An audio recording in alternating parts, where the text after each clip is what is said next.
Hi, this is Tim Kostamo, and I'd like to share with you some of my thoughts about St. Joseph as hope for the sick. So I'm here this evening, actually at the hospital on call, which is a very apt time and place to think about St. Joseph and the hope for the sick.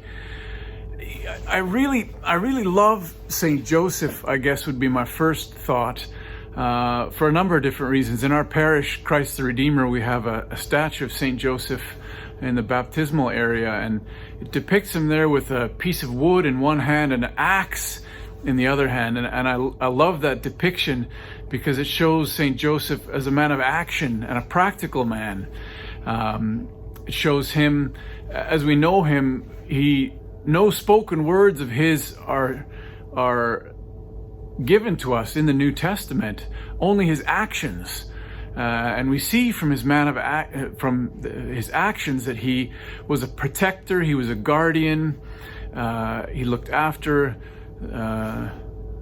Mary, he looked after Jesus, and he looked after them in very dire circumstances when they were scared for their lives, when they were fleeing persecution, when they were fleeing death, when they were fleeing from shame and embarrassment initially from their town of Nazareth, most likely, given the circumstances of her pregnancy, at least how her pregnancy appeared to the townspeople of Nazareth.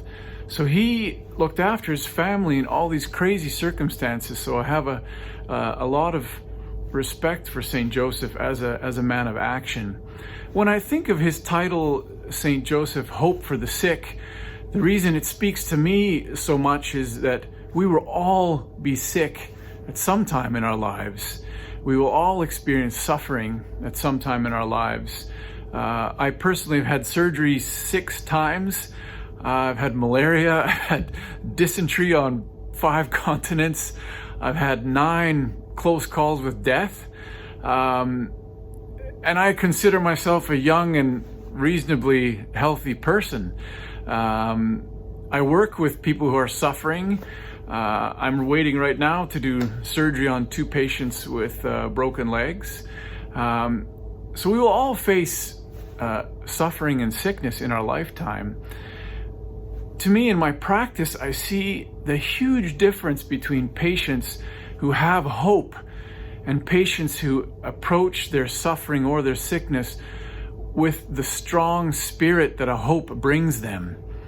I see a huge difference in patients who come into either a surgery or an illness with a hopeless spirit, with a weak spirit, and whether that their spirit has been beaten down from circumstances or things that have happened to them, or through bad choices that they've made, their recovery time after surgery is completely different compared to a patient who comes into surgery with hope, who comes into surgery or their illness with a strong spirit.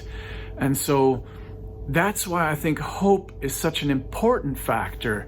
And the title of St. Joseph, Hope of the Sick, is so close to me. When we come into whatever circumstances of adversity that we experience in life, when we come into it knowing that we have both a short-term hope of the comfort and the grace of our faith, the comfort and the strength of our community of faith that surrounds us and that nourishes us and that helps us and supports us, and the eternal hope that no matter what our present circumstances are, we have the eternal hope that we will all be held in the arms of Christ. And even now, he holds us in his palm, in the palm of his hands. And so we are protected, like St. Joseph protected Jesus in the beginning.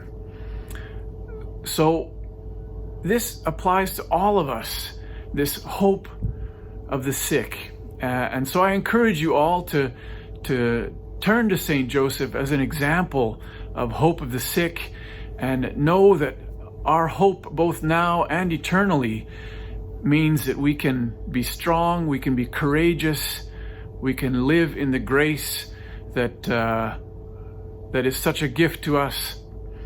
And so I wish that and pray that for all of you, that you would have courage in adversity and that you could call to St. Joseph, hope of the sick, pray for us.